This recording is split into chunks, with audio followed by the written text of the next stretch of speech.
So I guess, I mean, you said this a couple times already, but I guess what's it been like dealing with this entire season as a coach, the ups and the downs and all the madness off the court? It's been tough. I mean, especially after the way we started the season. Had great promise, I thought, and there's been a little bit of everything. Obviously the situation that we all know about, but the injury thing came about, and just it was not the season that we anticipated. Coach, there were two things that were, like I said, the injuries, all the other variables that were inconsistent. The two things that were consistent, you were able to score, but you weren't able to stop people. Why wasn't where did that commitment to the defensive end just break off this year? I don't think it broke off. I'm not real sure. We try to some different things, but don't have the answer to that. I wish I did have the answer to that because I thought we were committed. We spent a lot of time in practice on it. I think the thing that hurt us most is the dribble penetration, and I think if you can't control dribble penetration, then it breaks down. It starts to break down your entire defense, and we just didn't do a very good job of being able to get into the ball and guard the ball. So obviously, when that doesn't happen, you put your big guys in harm's way. You're rotating, and in this league now, when you're in rotation, teams are really good, and they're going to find open guys. And I think that was one of the reasons we struggled with the three-point shooting thing, because we found ourselves in rotation way too much. The players around the league recently voted Drew as the most underrated guy in the league. Obviously, if the AD deal happens this summer, he'll have a lot of responsibility on his shoulders in this franchise. What do you think he can kind of show next year if he can be the face of this franchise? Oh, I think he's already proven that. I don't think he has anything else to prove, really. I mean, I think as a two-way player, like I said, maybe I'm a little biased, but I think he's as good as any two-way player in the league. At defending his position and then being able to score the basketball for us. And, I'd like to see him get to the foul line more, and I don't think he really has anything to do with that. I mean, I think he takes the ball to the basket, and I think he should be on the line more, really. But I think he's proven he doesn't say a lot verbally, but when he does, I know everybody on the team respects him enough that they listen. But I think what he does is he lead by example. He plays every night, every minute that we put him in there. I know that we're getting the best out of him. And so even the nights where he doesn't play, so what we call a good game, because he doesn't shoot the ball well or something, I don't think he has bad games, because I think what he does for us on the defensive side of the ball always makes him valuable to us on the floor. 4 years, all the things that have happened up and down, regardless of what happens in the future. How do you look at this time that you've been with the Pelicans, both from a competitive standpoint and a relationship standpoint? Well, from a competitive standpoint, obviously it's been disappointing. I thought last year, the playoff and the way we played in the playoffs were what I anticipated happening here. The very first year I got here, and then obviously injuries decimated that. We've been a team that struggled with keeping guys healthy, and because of that, and it's nobody's fault. I mean, injuries happen. I mean, I think, I'm different than some of the others' opinion. I think we got as good a medical staff as they've been in the league, but there are certain injuries that you can't do anything about as a medical staff. So those things happen. So that hurt, and and then this year was a disappointment. As far as being here, I mean, I live in New Orleans. How can you not? How can you not like living in New Orleans? I think once you're here for a few years, it's a place that you grow to love and respect, and and like I said last night about the fans, I think we got great fans. The ones that comes to the game are very dedicated. I think they're very passionate, and they'll let you know that. And sometimes it's not all positive. I felt that part of it too. But they do love their teams here. They love the Saints. They love us.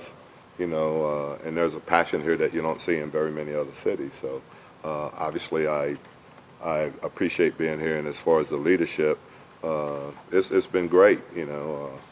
Obviously, the passing of Mr. Benson was really tough, but I think Mrs. Benson has stepped in and done an incredible job. You know, starting with the playoff run that we had. She was at every single game, traveled, you know, even all the way back to Portland to see us play. And I think she's going to be a great leader for both of the franchises here and a great leader for the community in general, you know, and Louisiana for everything that she does. So I think from that standpoint, everything is great and in place. And as I said last night, I think, you know, we're going to have a great team next year. We'll find a way to do it.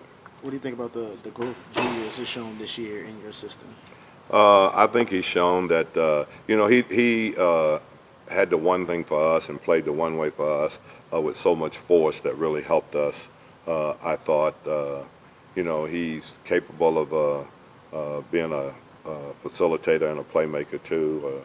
We can give him the ball and he can push it in our break. And, you know, I thought he had a great year. And I think he's just getting better. You know, we fail to realize that, you know, the guys that we're talking about are, you know, a lot of them. I mean, Julius is 24 years old, so he's got nothing but a huge upside. Alvin, now that the season's over, do you think the league can do anything moving forward to make sure that a situation like Andy doesn't happen for another team down the line? I mean, I think that's an interesting question. I think there's something that would be talked about in the league office, you know. I mean, obviously it's very disruptive to a franchise and to a team. You know, I think it's something that is going to have to be dealt with. So that'll be something that has to happen in the league office. Coaches evaluate players at the end of seasons and think about things that they can do and improve in all season. How much reflection do you do at the end of each season about what you could have done better or communicated better or any of those types of things? Oh, I'm probably a lot harder on myself than I am any other players because I feel like as the leader, you know, I've got to try to put them in every situation to be successful. So, you know, I question myself after every single game, wins or losses, of what I could do better, or, you know, the rotation I should have had out there, or the play that I should have run, or who I should have run it for. I think as a coach, that's what you have to do. You have to evaluate yourself before you evaluate your players. What is your process now? Do you go right into talking with the organization about the GM search? Take some time away? Just what is your process for the next? Oh, I'm going to be around here.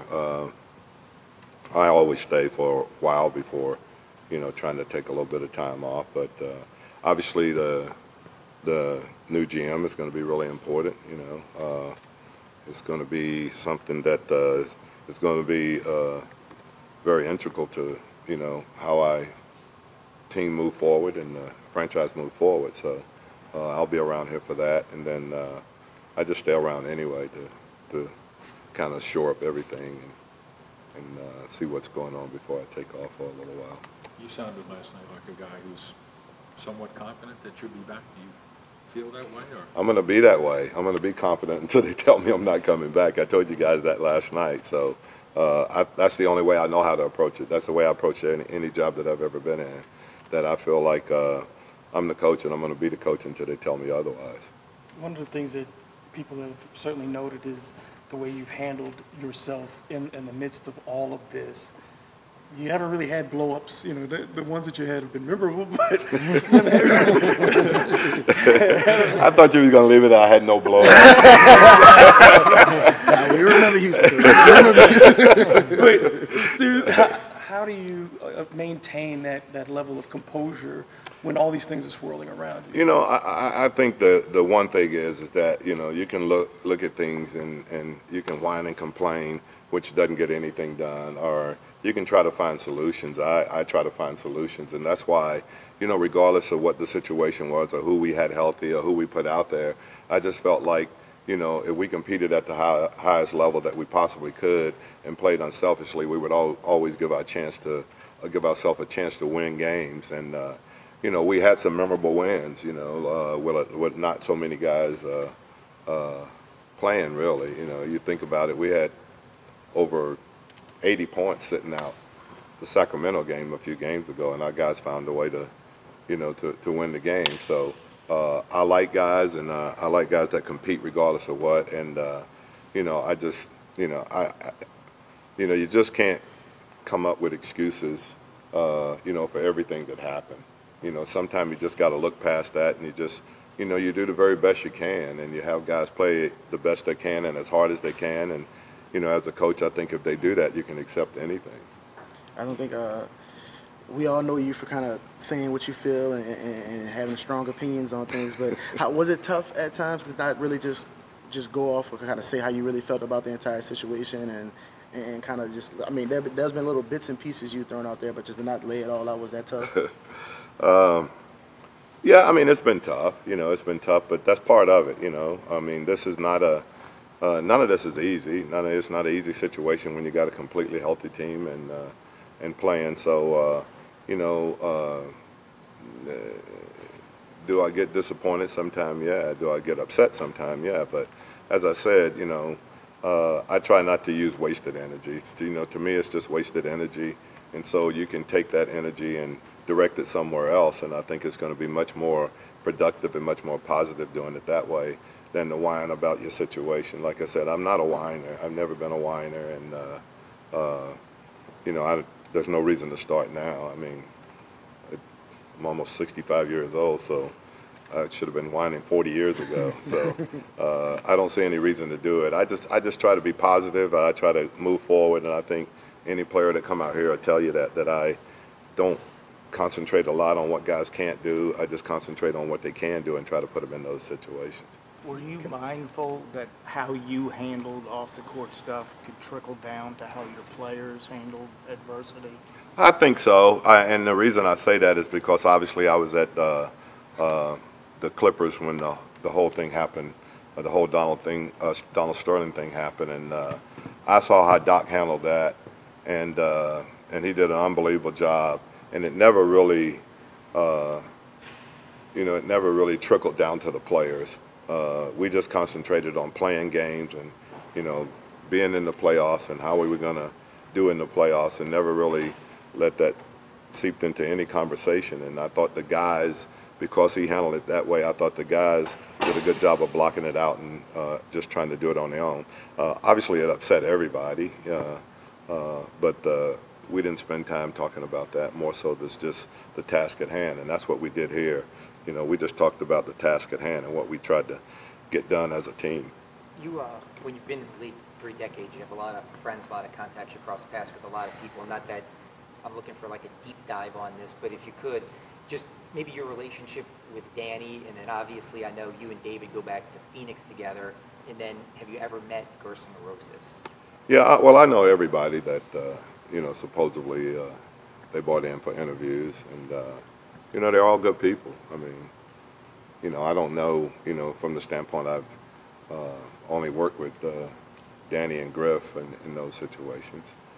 But, you know, I just know that we've got people that that's going to do a great job of finding the right person for the job. You know, it's not anything that's been taken lightly, and I know that when you think about the people that's going to be making those decisions, there are people that I have total confidence in.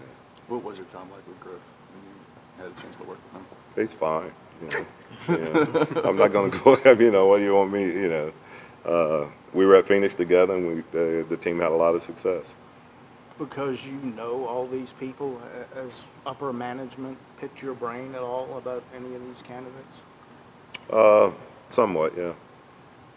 I mean, is that something you feel good about, the fact that they would include you to some degree in this process? Yeah, I mean, I think they, yeah, I would say that, but I would say that, you know, it's going to be a decision that they're going to make. I mean, I'm not going to, you know, if I was picking the GM, then I would pick one of you guys, okay? Fletch. So, I would go with Fletch, you're right, I would go with Fletch. 18 and 64. God, Fletch, they don't have very much confidence in you, man. Generous at 18? Wow, well, maybe I have to reconsider that one then. That's why you're But you proclaimed yesterday that you guys are going to have a good season next year. You're going to make the playoffs. What gives you the confidence to say that? Because I know that, you know, after all of this, we're going to regroup and we're going to be fine. I believe that. I really do. You know, that we're going to put a team out there and, you know, we're going to be healthy and everything else is going to be fine. You know, and that's why I say, you know, I love the people here and I love the fan base because when we put that team on the floor, they'll come and they'll show up and they'll cheer their butts off. As part of that regrouping, I guess, expected relief of some of the drama and the stuff that's been around here the last couple of months? Well, it's not. I mean, we're not going to have that situation again, and I think obviously if that situation is not here, it's for the betterment of the team. You know, it's not anything that anyone would want to go through again. But I thought everybody here handled it as good as they possibly could handle it. You know, I thought the players did, and everybody else did also from that standpoint. So, but it's not something that's going to be here next year. So I think because of that, you know, it gives you an opportunity to be good. Yeah. You walk away from the season and it's a disappointment, but at the same time, what are those things that you kind of will hang your hat on and say, man, I'm really glad this player got to this level, or I'm glad I was really happy when we had this winning streak or whatever? Are there things that memories that you look back at the season that you're particularly proud of? I think the 3-game road trip we had, you know, when we were really kind of struggling, you know, where we won at Phoenix, won at Denver, and won at Utah was really good. And I think in general, I think we were not a team that you know was blown out. Very, you know, I mean, Orlando seemed to be the only team we can't play against at all. Drew mentioned that too. I mean, I don't know why, but we struggle against Orlando. But other than the Orlando games, if you go back and look, we were very competitive in all the games we have, and you know, being healthy will give you a chance to look back and say, if we were healthy, maybe we would have been, you know, right where a bunch of the playoff teams are right now. Can anybody beat Golden State in the playoffs? Well, until they do it, I don't think anybody's going to bet against them. You know, I mean, you know, 3 out of 4 championships, and obviously the one they lost is one that they probably should have easily won. So there's other factors other than that basketball part of it. Obviously, Draymond getting suspended, but you know, they're a very good team. They're a very confident team, and they've got great players. They got everything you need, you know, inside play, shooters, and until you beat the champs, you know, they're the champs. Thank you. God.